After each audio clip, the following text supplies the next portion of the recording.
Yep. Get another wipe. Yeah. All right.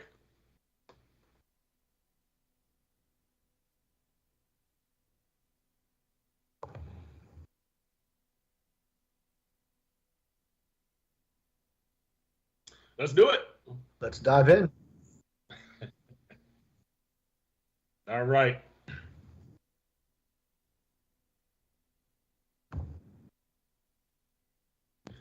What's up, Dolphins fans? It's been a minute, huh? Chris Perkins, your Sun Sentinel Dolphins columnist. That's David Furones, your Sun Sentinel Dolphins writer. We're here to talk some off-season football. A lot has gone on since the end of the season. A lot's going to happen in the next couple of weeks.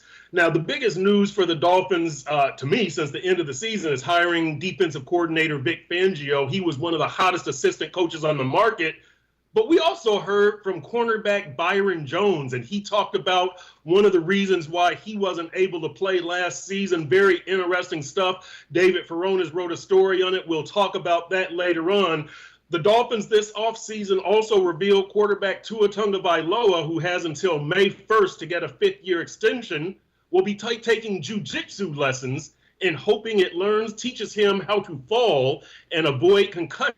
So we'll be talking about that. Speaking of quarterbacks, interestingly, there was a report from CBS Sports that said the Dolphins are exploring all options at quarterback, but it's unclear what exactly that means. Does it mean they pursue Lamar Jackson? Does it mean they pursue Aaron Rodgers? They've already said Tua is their starter. So what does it mean that they're pursuing all options? With all that stuff going on, we had the Senior Bowl, we had the scouting combine, they've come and gone. Dolphins saw some interesting prospects to consider for the April draft. But before all that happens, there's free agency. A whole lot of stuff going on. Free agency opens next Monday. Next Monday, teams can talk to players. Next Wednesday, teams can sign players. A lot of stuff to talk about. Let's dive in. All right, Furones, so Vic Fangio is here. Expectations are sky high. This is a guy who has nearly 40 years of NFL experience. He's expected to produce some big results for this Dolphins defense, a defense that was hit hard by injuries last year, especially in the secondary. Now, Fangio, to me, the most interesting thing that he said is that he'll base the defense on the talent. And that doesn't mean like he was going to play a 3-4 and the Dolphins are now going to play a 4-3. But as far as what happens out there, do you start everything with the secondary like they've done the past few years, or do you start it with the front seven? The talent will dictate that. Furones, what do you think of that philosophy of Fangio's, and what do you think of the Fangio hire? Hey, Perk, first of all, what's up? It's been a minute. Haven't spoken. Well, I was going to say haven't spoken to you, but we communicate for work. So we saw, I think it was the Fangio press conference the last time we physically saw each other, right? Yeah, it had to be. Yeah, we split up Combine and Senior Bowl, so we did all that. But in this format, talking to you again, always good to be on. And Vic Fangio, that was a splash hire for the Dolphins. We know Mike McDaniel wanted him since last offseason. Of course, the Dolphins wanted to go the route of maintaining that continuity with Boyer, although Boyer always was able to lean on Brian Flores and had Gerald Alexander on that defensive staff. So then we kind of saw that 1 year of Boyer without those guys. And not to entirely discredit him, he did have some difficulties, some challenges, whether it be by injury, never having Byron Jones available to him, losing Emmanuel Ogbah, who was so key to the previous 2 seasons, Brandon Jones, who was really starring early in the season. I mean, he was up there as a leading tackler from the strong safety position early in the year, playing in the box so much.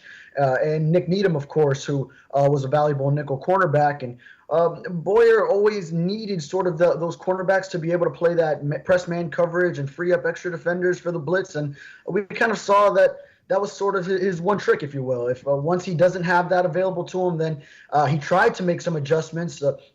We saw his blitz percentage maybe dip a little bit, but it still ranked highly. It was number 3 instead of, say, number 2, where it was previously, but dipping into the mid-30s, if I recall correctly, instead of lower 40s where it was before. So trying to make some adjustments, but it just ultimately didn't come together. And now with Vic Fangio, you hope for the Dolphins' sake that, like you said, he's able to coach his defense with what he has, make adjustments. I think over his 36 years of NFL coaching experience, many of those as a defensive coordinator and at various stops with various different players of different skill sets, that he is able to adjust and coach guys differently. And it'll be a lot based on what we're seeing growing nowadays. So let those safeties play, those zone coverage, whether it be a too high shell look or some quarters coverage, other various zone coverages that I think Javon Holland is going to really benefit from this.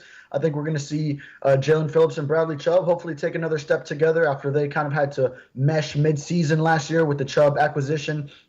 And Fangio, he said his blitz philosophy is blitz when I want to, dictate the terms, not out of necessity, which I think is music to Dolphins fans' ears when they saw way too many blitzes getting exposed from Josh Boyer once it kind of became a little more predictable, once there was a lot more tape on him over the years. So Boyer did excel those first 2 years as defensive coordinator. We saw those blitzes work effectively, but then I think at this point it was time to move on, get a fresh look, and who better than Fangio, who now has head coaching experience and has led so many great defenses, whether it be even those same Broncos where he was a head coach, the Bears right before that where he was assistant coach of the year, the 49ers who had great defenses making those deep playoff runs, including a Super Bowl run.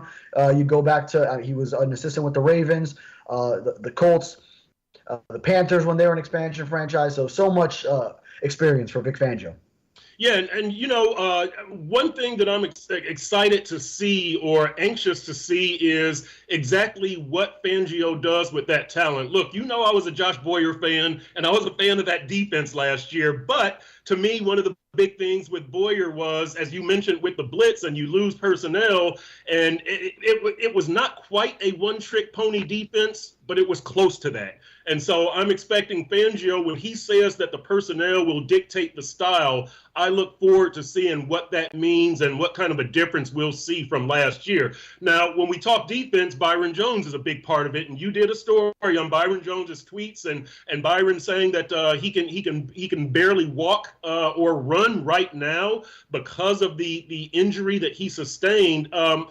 Tell us about that, Furones, and I mean, what do you think are the chances that Byron Jones is on the team in 2023? I don't have those numbers in front of me, but it's a big dead cap hit. I think it's only $4.5 million if they designate him a post June 1st, but you can flesh that out, and then if he's here, will he be anywhere near 100%? What do you think about this Byron Jones situation? No, well, I mean, I think a bigger question is he ever going to play again? Right. Really? I mean, he can't run or jump. This is a year out of this surgery, lower left leg surgery from last March, and the team was hopeful. Started training camp, he'd be available. As we go down this timeline, once again, revisit it. Then he starts on the PUP list. So, okay, you won't have him for the start of training camp.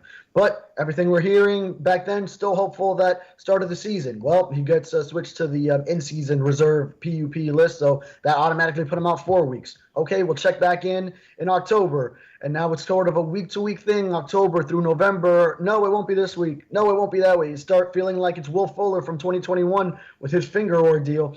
And then finally, at some point in December, it's just, okay, yeah, we're pulling the plug on this idea. It's just not developing. His rehab just never developed the way it was, and his tweets were really interesting. In addition to saying he can't run or jump now after this 8 years after he set the combine broad jump record, which was phenomenal. 12.3, if I'm not mistaken. He could jump over 2 Mini Coopers. The original tweet said from back then, which Mini Cooper got some tremendous product placement, as Byron Jones repeated that tweet. But got a little accusatory, it seemed. Do not take the pills they give you. Do not take the injections they give you. If you absolutely must consult an outside doctor and learn long-term implications. And then he spoke in another tweet underneath it as a thread. He spoke in his career in the past tense. It was an honor and privilege to play in the NFL, but it came at a regrettable cost that I did not foresee. So it's interesting. He is not going to retire because he does still stand to have that money. I mean, he did sign that big 5-year, $82.5 million contract in 2020 when the Dolphins originally brought him in.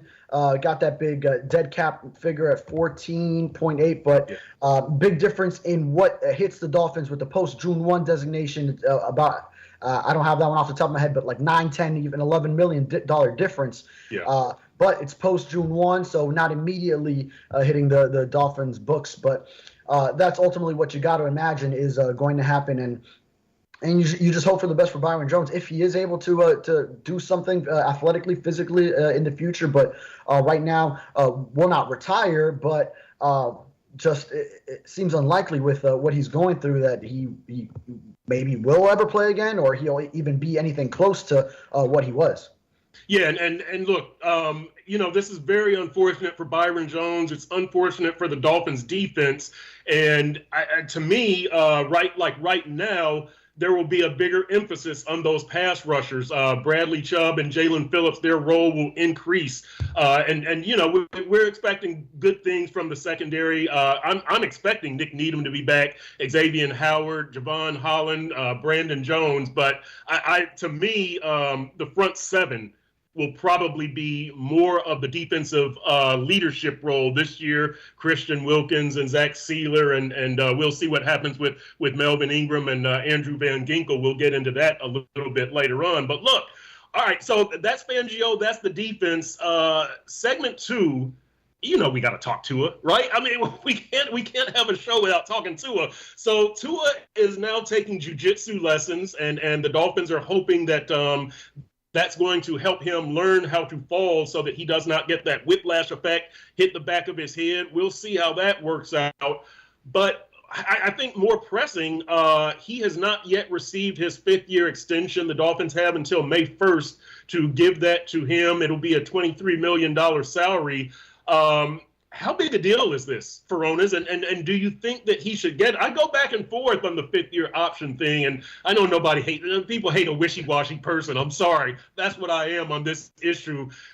Right now, I'm thinking you can just let it ride, and you don't have to give it to him. I can see both sides of the argument, but it's just such a huge unknown with Tua and the concussions, and is he going to make it through next season healthy? And so he's under contract for next season. The 5th-year extension is for 2024, but $23 million, that's a big commitment. And so I'm thinking right now I would let it ride. You have till May 1st to make a decision. By the way, Furones, with the Dolphins taking so long, shouldn't they know right now whether you want to do it or not? To me, the reason it would be taking long is maybe they're talking to other experts and really vetting and doing a lot of research into this situation, because if you weren't talking to medical experts, you should probably have your mind made up. So what do you make of all this Tua 5th-year extension situation right now? Yeah, a lot to unpack with the whole situation. It was a different tone from Chris Grier this time speaking at the Combine before you go into all the free agency of March, when it came to the 5th-year option with Tua this season and Christian Wilkins last year, where last year Chris Grier said with Christian Wilkins they are likely to pick it up. They ultimately did, and it happened closer to the deadline. So it's not like these things really do transpire that early with the Dolphins. But if you just compare it one year to the next, yeah, Christian Wilkins, it seemed like Chris Grier really was saying, yes, it's likely to happen. He all but guaranteed it almost. And then this year, it's kind of this wait and see. And Mike McDaniel the same way. He alluded to the date that it was on that day and the date that he has, which May 1st. But now I believe it changed to May 2nd. Is so a little extra time there. The Dolphins might even use all those 24 hours to really think this over. But there is just so much to look at. I've gone a little bit back and forth too.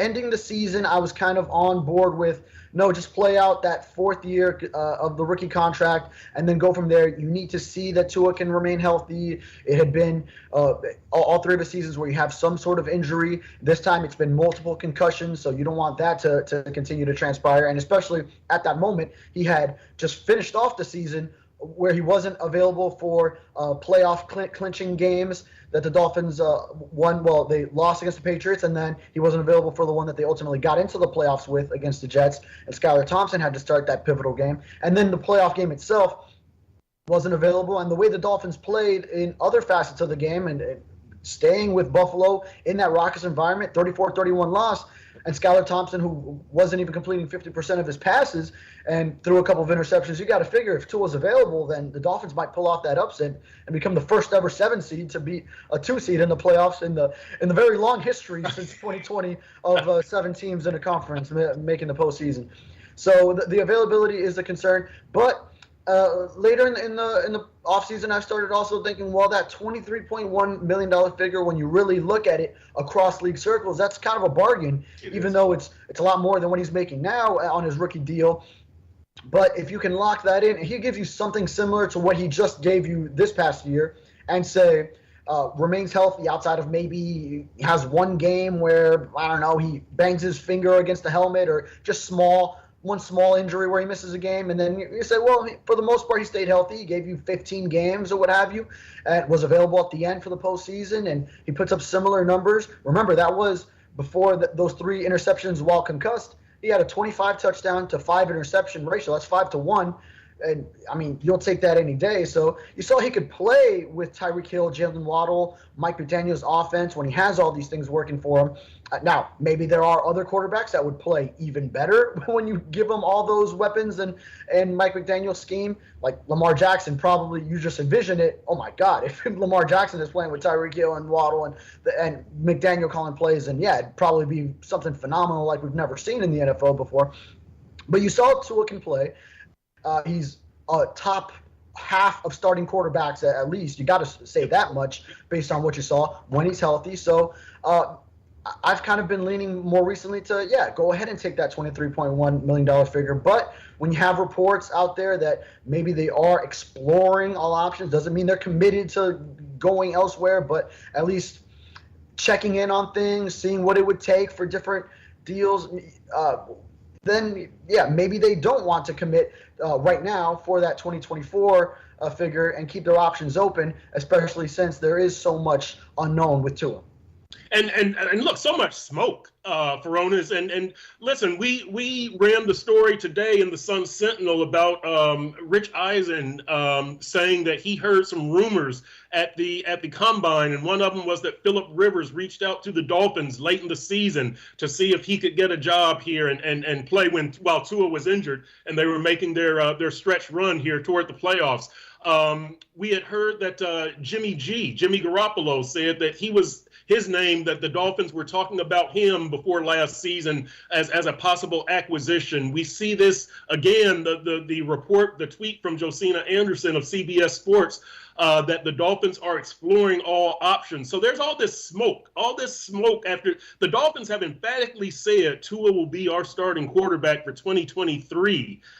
I don't know what to make of all this smoke. Now, exploring all options could mean a lot of things, and I don't have the tweet right here in front of me, but as I recall, it did not specify they were exploring options for a starting quarterback. They were just exploring quarterback options. So that could mean Marcus Mariota, right? That could mean a lot of things. You wouldn't think that it involves a backup, but I guess it could. But the bottom line is, what does it mean? And are the Dolphins being disingenuous, we'll say, about Tua being their starter, or are they being a responsible organization and doing their due diligence?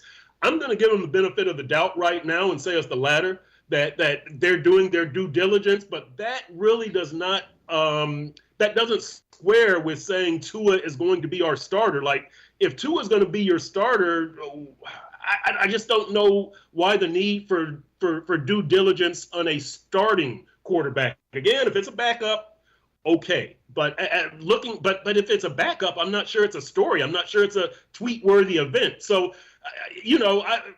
Really, I'm going to give the Dolphins the benefit of the doubt and say Tua is going to be the starter. And these reports are a lot of smoke, right? The Jimmy G and the Phillip Rivers, it's a lot of smoke. But what say you, David Furones? Yeah. Well, the age-old saying is where there's smoke, there's fire. But I'm not willing to go that far. I'm with you. I mean, I would say it is just a little bit of smoke there on a scale of 1 to 10. It's under a 5, maybe a 4 or 3 on really something big happen, momentous happening. But so I would give them the benefit of the doubt. I mean, like our Dave Hyde called it in his column, it would be franchise malpractice, he said, his words, not mine. But yeah, sort of to your point, the due diligence aspect of it, just being in communication, hearing what's going on around league circles. If that's what it is, then sure, you're all for that. But yeah, it would counter the narrative that everything that they have pushed since the end of the season from Mike McDaniel, from Chris Greer, is that, hey, well, 2023, we're not looking at anything else. We have Tua on the 4th year for sure. We're going to go with that, and then the 5th-year option they have to determine by early May. So then we'll have some clarity on 2024 by then, but definitely 2023. So a lot up in the air, and yeah, I would call it more due diligence than anything else. When does it cross the line? So let's Lamar Jackson, local kid, 4:00 deadline today for getting the franchise tag. Ozzie Newsome, the Ravens executive, said that they will be working all day with Lamar Jackson. Say Lamar gets the non-exclusive franchise tag, which means, okay, we're going to tag you at this amount, but other teams can come in and talk to you.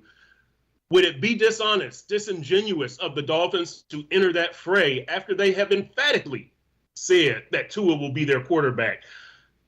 I think it would be. I think it would be, and I would say that the mistake would have been being so emphatic about saying Tua will be our starter when you knew other possibilities could be out there. So I wouldn't be mad at them, but I would look at them and say, yeah, you guys weren't honest mostly with Tua. You're not always going to be honest with the media or with the fans for strategic reasons or whatever, but you were so emphatic publicly. And look, Lamar Jackson is an upgrade over Tua. Nobody's going to deny that. But yeah, you just don't. It's not a good look if you go after Lamar after what you said. It's good business. It's not a good look. So your thoughts? Yeah, I mean, we all know oftentimes things are said publicly in a press conference setting that aren't necessarily exactly what is going on behind the scenes. So, and this Dolphins organization itself, all the pursuit of Deshaun Watson going back to 2021 offseason, 2021 trade deadline, taking it right up to the wire, the communication, all the talk about the NDAs that the Dolphins emphatically denied. They were really close to something, and they had to address it at the post-trade deadline press conference. Then you go into 2021 offseason, and then Brady pursuit then, which that much was proven to be true once the allegations or the tampering findings came out after the allegations over what Brian Flores said about Brady pursuit back in 2019. Or going into the 2020 offseason, early into that. So yeah, that part of it happened while Tua was the starter, and there was that push that, yeah, we are going with Tua as a starter in 2022, and they did in fact still look into Brady, and hey, ultimately, yeah, Tua still remained the starter, and he played out last season. We saw what he did. He looked great when he was available for the most part, outside of a few games. So yeah, we have known this organization to still say it publicly, but then maybe they're still doing that due diligence on the outside, and sometimes too much with some tampering going on. But I think we're moving beyond that, and they've learned their lesson and won't be trying to go that route anymore. Yeah, well, let's hope they've learned their lesson. I would think that they have. You don't need to be taught that kind of a lesson twice. So, all right, so we'll see what happens with this quarterback pursuit. Let's go into segment 3, and this is probably going to be a fairly short one because we had the Senior Bowl, we had the Combine. But the Dolphins don't have a first-round pick. They lost one in the tampering. The other one you could say is Bradley Chubb, right? Because they gave up the pick in the Bradley Chubb acquisition. So if you look at it that way, it's not necessarily a bad thing that they don't have a first-round pick. The tampering is, but, getting Bradley Chubb, a known quantity, that's fine. But when we look at these prospects, Furones, we're talking about the Dolphins having a second-round pick and third-round pick. So it's not necessarily that exciting, and it's not necessarily a thing where you can look at the top guys at the combine and the Senior Bowl and go, all right, that's a Dolphins possibility because the Dolphins are picking on day 2. But having said all that, what did we learn at the Senior Bowl and the combine? I was at the Senior Bowl. You were at the combine. I think we both mentioned the BYU offensive tackle Blake Freeland as an interesting prospect. Here's a guy who's long, athletic, long-armed. He's a left tackle. He's played a little bit of right tackle, and the Dolphins need more help at right tackle than left tackle. But Freeland is a guy who we both talked about. Others, the guard tackle out of North Dakota State, Cody Mauch, who's probably going to be a guard and is probably going to be a day 1 pick. Minnesota had a center, John Michael Schmitz. The Dolphins don't need a starting center. They could use a backup, but he's probably going to be a starter. Syracuse has a interior lineman, Matthew Bergeron, center guard type. That could be somebody that interests the Dolphins. He's somebody that could be there. You wrote about Chase Brown, the Illinois running back. He had some nice measurables. I kind of like the Texas A&M kid, Devon Achane, but, he's very small, 5'9", 180.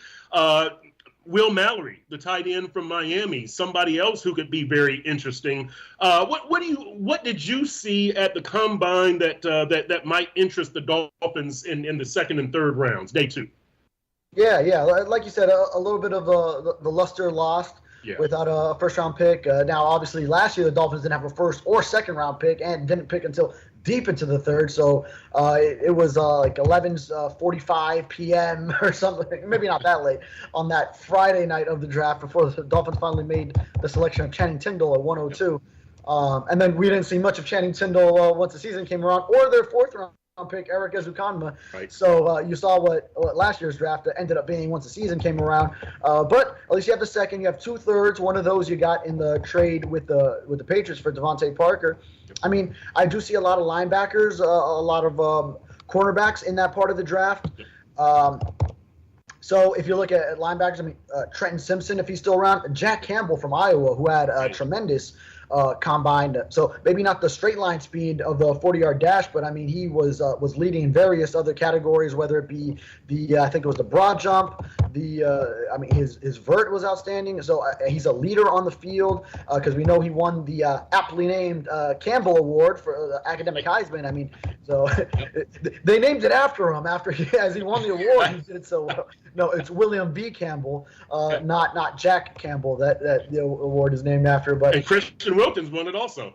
Yeah. So the Dolphins do like these academic Heismans, and was a Buckus Award winner, top linebacker. So, I mean, a guy that you really have to look at if you want sort of a leader of the defense for years to come, then he could be a guy, especially since there was so much else that this defense already has. I kind of like him. There's the Alabama linebacker, Toto, who is Polynesian and Samoan, like Tua Tagovailoa. I heard him talk about sort of the impact that Tua has had on the culture in football, and so that would be interesting, especially another Alabama guy. Cornerbacks, I mean, I was looking at Emmanuel Forbes for sure, and he's one of the guys out of Mississippi State. He had 4.35 a 40-yard dash, but he does that. And I found another guy, Maryland cornerback Deonte Banks. He's running the same 40 with very impressive broad jump, vertical, and he's more. He could play more physical. He's got almost 30 pounds on Forbes. So interesting prospect there. Of course, a lot of the combine we focus so much on these measurables and their 40 time, but then it's also the tape, the on the field production. So I mean, the Dolphins will be analyzing a lot of that, bringing in guys for their 30 visits in the coming weeks. checking out pro days, and it'll be an interesting time. A lot of things will get narrowed down based on what they do in free agency, whether they look at all running backs from around. Because I mean, we also look at a Jahmyr Gibbs as a possibility in that with that second round pick. But if the Dolphins end up solidifying their plans at running back, whether it's bringing back Jeff Wilson and Raheem Mostert, or like you've advocated for, getting one of the top backs in free agency, and then really completing this defense with someone like that, then those are all interesting options, and then that probably pivots in what they will do early in the draft. So whether it's a lineman, they could look for a tight end. I like Will Mallory, running the fastest 40 out of all tight ends, and he's 6'5". So a guy I covered with the Hurricanes and got to see work out a little bit before the combine. So I called it when I saw him working out. Heard some of the numbers that I had to keep under wraps, so that there's still the shock value when he gets to the combine, and he sure did that, running the fastest 40 among his position group. So we'll see what they do in free agency, and then how that then ends up leading them into the draft and what holes they still have. But Chris Greer is always one to still go best player available, so it won't always necessarily be to fill a hole through the draft. Hey, let me ask you this real quick, Furones, before we get into free agency in segment 4.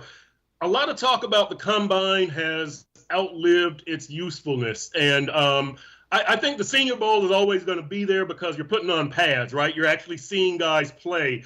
The combine, a lot of people say the big benefits are the face-to-face interviews and the medical. Your doctors get to put their hands on these players, and the joints are tight, the joints are loose, blah, blah, blah.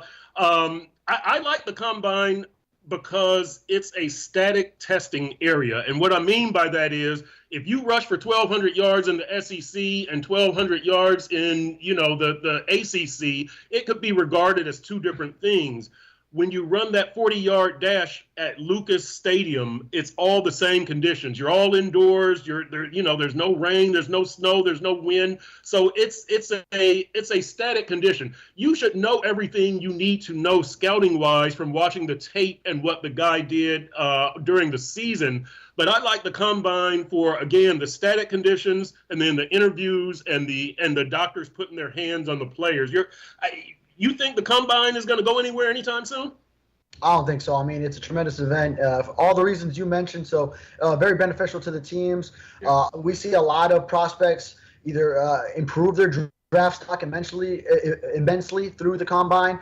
Some may lose some draft stock based on some of the testing, the measurements, but hey, you could always fall back on the argument, well, I get it done on the field instead of with these 40-yard dashes, and I play stronger than my 225 bench reps. So there's a lot of back and forth on those aspects of it, but also just the event that it is. I mean, everyone from the NFL in one city. It's a small, compact downtown area in downtown Indianapolis. So you have representatives from all teams. You have every agent out there, media that gets to go out and cover it. You get every prospect, all these interviews, which a lot of them turned into, did you meet with the Cowboys? Did you meet with the Buccaneers? Did you meet with the Steelers? And hey, how about we just end up having everyone some transparency on, okay, this is who these prospects have met with, so you don't have to ask. And then you could just move on if he hasn't talked to the team you cover. But it's part of the reporting. I mean, fans always get interested in, okay, yeah, the Dolphins are in communication with this prospect. And oh, look, he really liked what he saw from Mike McDaniel. He said he's the coolest coach that he's ever spoken to, whatever. So it's just you get all the prospects there. And then it's just from the aspect of early in the morning interviews, then late at night, everyone's out. All these rumors that you hear, and now you're seeing a lot of them come out, like the Rich Eisen show, and the pursuit of Phillip Rivers, where Tom Brady might be done, and all these things you're hearing for the first time. It's when you put everyone together in one setting and everyone's communicating. So it's just a great event from that regard as well. Yeah, I really like the combine. I don't think it's going to be going anywhere. Hopefully not. But we'll see what happens here in over the next few years, because there are some people who are just they're just through with it. But I still like it for a lot of reasons. All right, Furones, segment 4 here, free agency, and that's the most immediate thing. That's going to be here next week, as we said. Teams can start talking to players on Monday. Teams can start signing players on Wednesday. Free agency priorities for the Dolphins, to me, should be running back, backup quarterback, and cornerback. I know there's inside linebacker and there's offensive tackle, but those to me are the free agency priorities. And I should say, I think there's some things that can be taken care of in-house. Like I'll go ahead and say it. I think they should bring Teddy Bridgewater back. I think they should bring Jeff Wilson back, but as running back number 2, you can talk about that and talk about your story on Jeff Wilson. And corner, I think, would be a good place to go out and get a free agent. Linebacker, maybe you can find somebody in the draft. Maybe you bring a Landon Roberts back. But anyway, for me, the priorities, again, running back number 1, starting running back, and we know Josh Jacobs getting the tag and Tony Pollard getting the tag. Saquon Barkley, will have to see it. It might be a guy like Miles Sanders that they're looking at. I like Teddy Bridgewater at backup quarterback also coming back. So what are your thoughts on free agency priorities for the Dolphins? Okay, so you have running back up there. See, you know me, I'm an old school. Yeah, I can't change, Furones. I'm run game defense. If you don't have the quarterback, go run game defense and don't start on me to a people. Just He's only talking about backup. He's only talking about backup. A backup quarterback here and a system. So I just think the running back helps the quarterback, helps the team so much. It takes so much pressure off the quarterback. It helps the play calling. It helps so many aspects. That's a big reason why I'm a running back guy. See, I'll go against you on that one because I feel like the Dolphins could get great value by just keeping Raheem Mostert and Jeff Wilson. And hey, it could be really exciting if you could get value out of another free agent running back. Even the Titans are possibly shopping Derrick Henry. I mean, I would love that. I would love that. Yeah. But I mean, you are $12 million over the cap right now. Of course, we all know the Dolphins, that will not be the figure going forward. There's going to be some players released. There's going to be some trades that are looked into for some of the bigger contracts. Brandon Shore will do team executive. He'll do a great job of changing some restructuring contracts where you switch some of the guaranteed money to signing bonus, and that gives you a better cap figure. So there's all these things that the Dolphins will do, and so they will be able to maybe make 1 or 2 big moves, also some smaller moves, bring back some guys on some team-friendly deals. And I mean, speaking of team friendly, I started running back, and I think, boy, if you keep Mostert and Wilson, who were productive from a yards per carry standpoint, maybe they didn't run the ball as much as you might think Mike McDaniel would, but they've got the familiarity with McDaniel. It's the same system run in San Francisco. That trio, McDaniel, Mostert, Wilson, they all know each other. Wilson wants to come back. I believe Mostert would want to do the same. They all know each other. They've played together for so long. So I would say, why not go with that? You can get production, good value. They're not going to cost you a lot. And then you can use that money on some areas that might be more pressing needs, like get yourself a big-time inside linebacker and then stick him in the middle of this defense. You look at some free agents. I mean, Bobby Wagner's about to become available because the Rams are going to release him, and he might be willing to take a little less money to join something that's a going thing. The Rams kind of they fell off after last year's Super Bowl, and you see where they've gone, and also just vacating all those draft picks, sending them away for that win now mentality. Now the Dolphins are the one with the win now mentality. The Rams got a Super Bowl out of it, but it's kind of come to a crashing stop there. Wagner could be interested. So that would be a great veteran signing. Eric Kendricks recently becoming available with the Minnesota Vikings releasing him. Some guys with local ties. How about if you bring back a South Florida product in Levante David, Miami Northwestern High, Devin Bush, who I covered at Flanagan High, the son of Devin Bush Sr. So big-time South Florida guy who maybe he would want to come back down to South Florida and play for the Dolphins. Denzel Perriman, a UM guy as well. I know Tremaine Edmonds from the Bills is out there, maybe a little bit pricier, but just a lot of options. You get one of those guys, and then really whoever Fangio really likes that he can stick in the middle of this defense and then do everything else that he wants to do. I'd really like to see something like that go on. Or you can go cornerback as well, but I would say if you start with that big-time inside linebacker to kind of anchor the defense, and then with the other things you got going at every level, whether it's Christian Wilkins and Zach Sealer up front, Bradley Chubb and Jalen Phillips on the edge, Javon Holland on the back end. Maybe you get a little bounce back season from Xavier Howard if he gets healthy this offseason, and maybe the greater zone coverages will be better on his legs than having to chase guys in man coverage. Then that could really be some kind of top tier defense if you kind of make it whole with a big time middle linebacker. Would you pursue Derrick Henry? Now, I would. I liked him coming out of the draft, and I just think that the running back is the quarterback's best friend, not the tight end, like we grew fond of saying a few years ago as the NFL evolved into more of a passing league. Mike McDaniel could go for some I guess some help, some relief in calling plays. Derrick Henry would do that. Derrick Henry took Ryan Tannehill to the Pro Bowl, right? Derrick Henry took that team to the AFC Championship. So, he's the type of workhorse running back that I really like. That again, when people look. I'm not a big quarterback is everything type of guy. I've written that. I do think that the Dolphins can make it to a Super Bowl with Tua. I think you have to build your team the right way. And I've written this. You look at what San Francisco did and where they went with Brock Purdy, and that's because they had a system. They had a run game, a passing game, a defense. They had a short yardage offense, a big play offense, a big play defense. They had all these elements plus good coaches, right? They built all around. It wasn't, well, let's get our quarterback and then we'll build everything around him. It was, let's build our system, and then our quarterback can be plug and play, whether it's Trey Lance or Jimmy G or Brock Purdy. Didn't work out so well with Josh Johnson. But, that's kind of what I favor. And I think that Derrick Henry or any kind of a hulking workhorse running back can do that. Can Miles Sanders do that? Probably not. Probably not. Josh Jacobs could have done it. Pollard could have done it.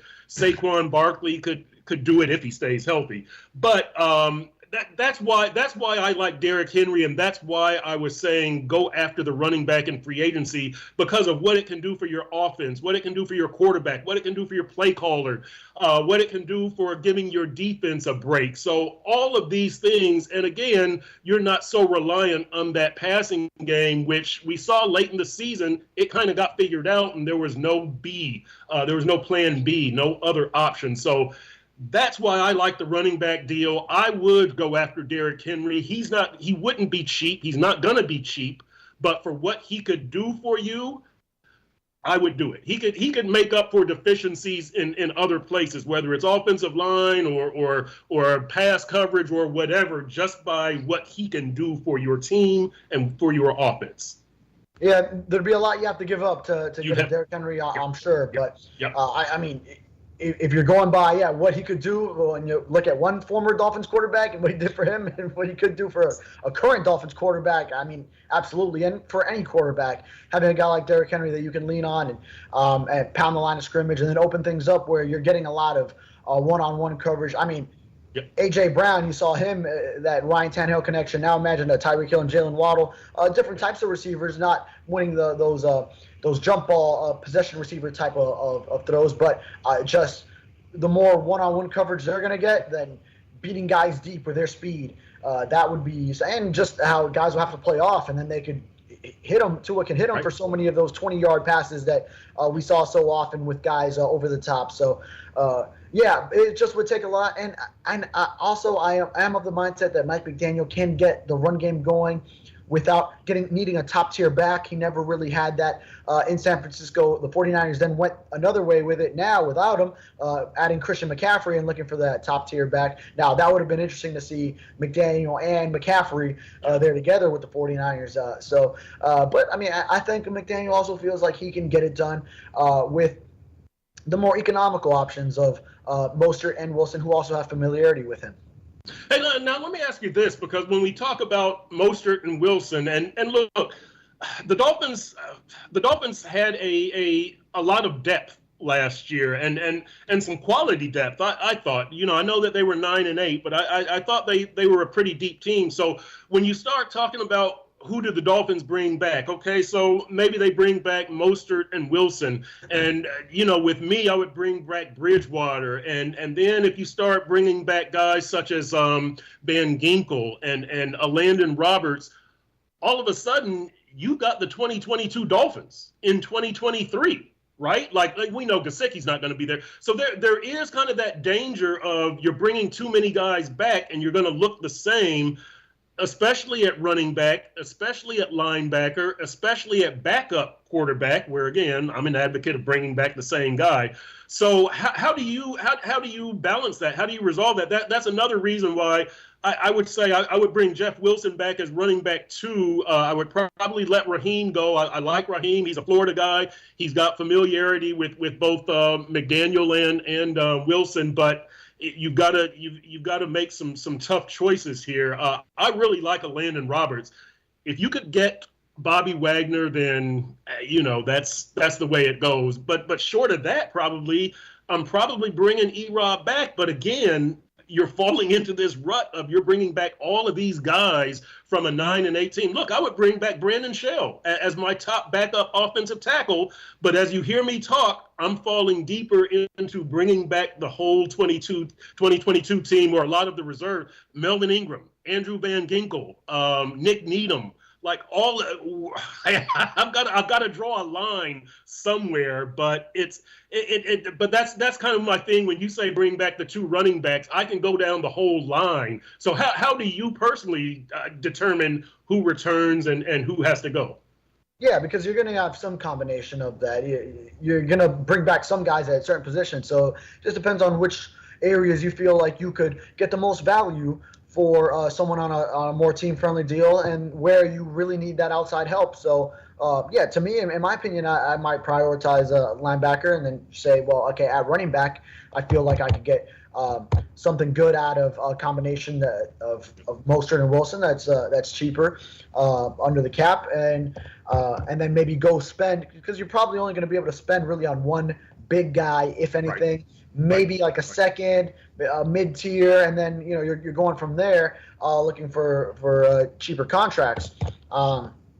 And then, we could touch on the backup quarterback situation too. Teddy Bridgewater, I'm sure he would love to stay in Miami. I mean, he goes over to Miami Northwestern several times a week. Right. His high school alma mater. He wants to be the head coach there going forward. So, hey, if they run it back, now I know every single time he came in for Tua, he got injured himself. So that's something that was a negative from his time here. You always had to go to that third quarterback afterward. And Skylar Thompson, who Mike McDaniel has said will get a chance to compete for that quarterback 2 option. Actually, I had a story up on Sentinel.com, and you can read about Skylar Thompson's mindset going into this critical offseason for him. But if not Teddy, hey, Mike White has even gone on local radio, South Florida's own Joe Rose show, saying that he would like to play for the Dolphins.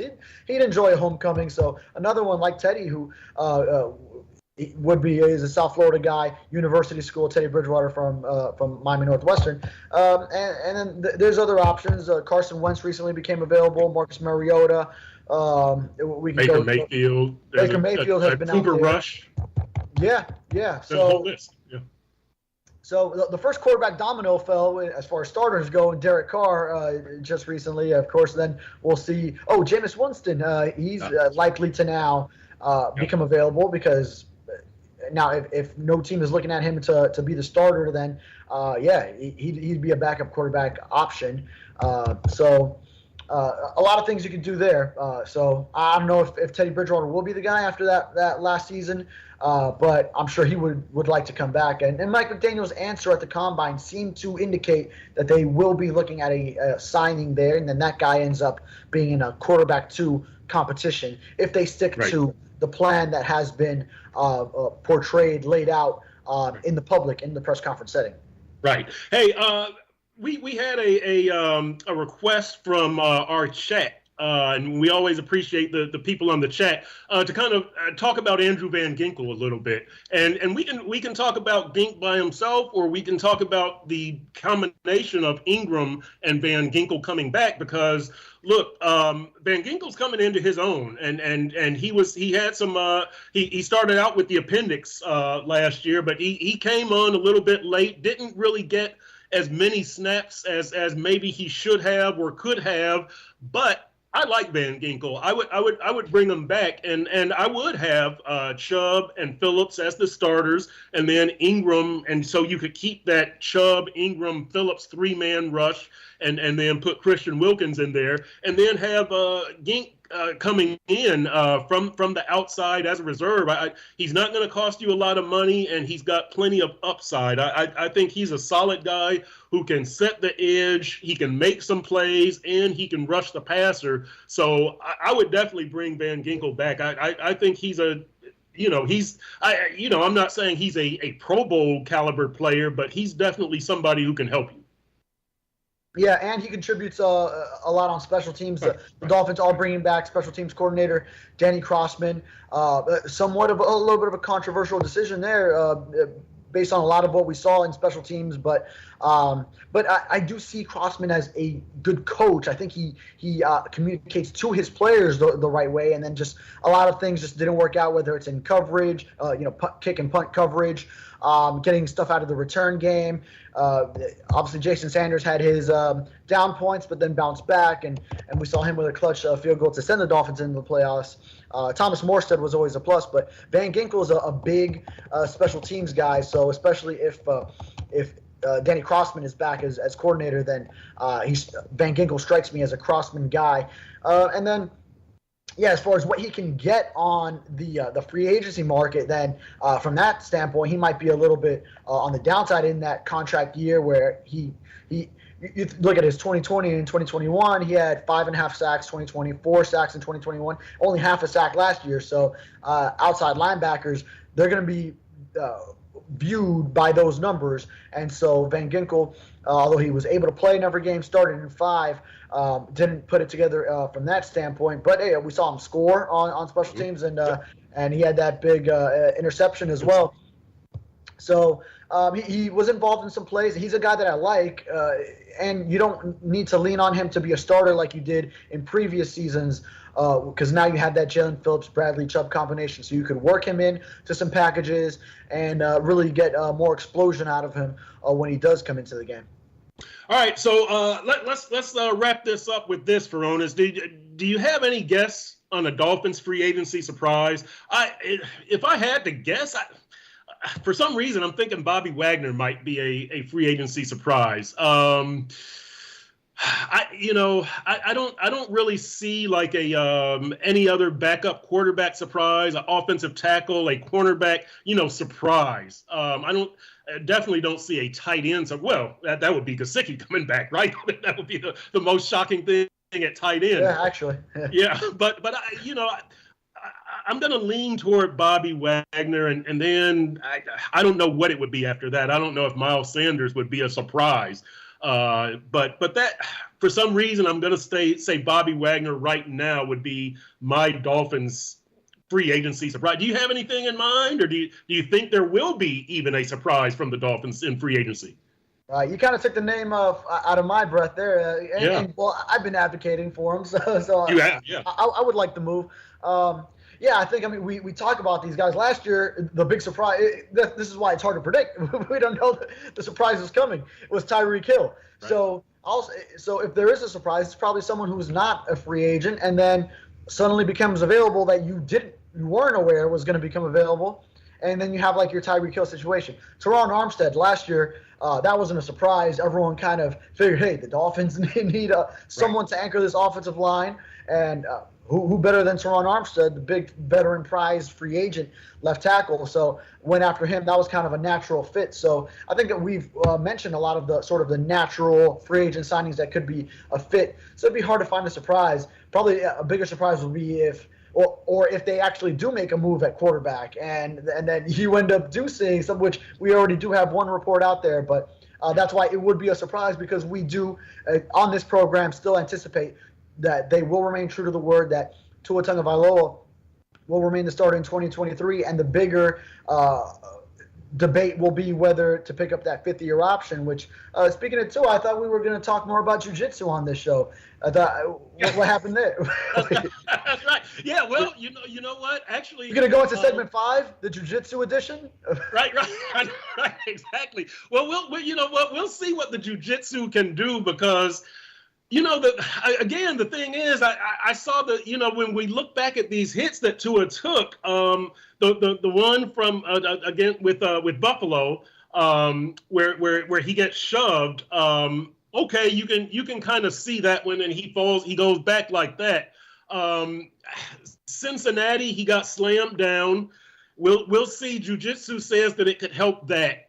We'll see. Those cases. And yes, but then the Green Bay one, you remember he was throwing the pass, and he got tackled from behind, and he actually spun around and the back of his head hit the ground. So we'll see. But jiu-jitsu, they say they can teach you how to fall to where it's muscle memory and it's second nature, and you kind of tuck and you land on your shoulder or you land on your back, but you don't land on your head, chin to the chest, things like that. So we'll see if this actually pays off for Tua. Hopefully it does, because you would like to see him have a chance, and the Dolphins plan to have a chance. But are you buying the whole jiu-jitsu thing? Do you think martial arts can help in football and NFL quarterback?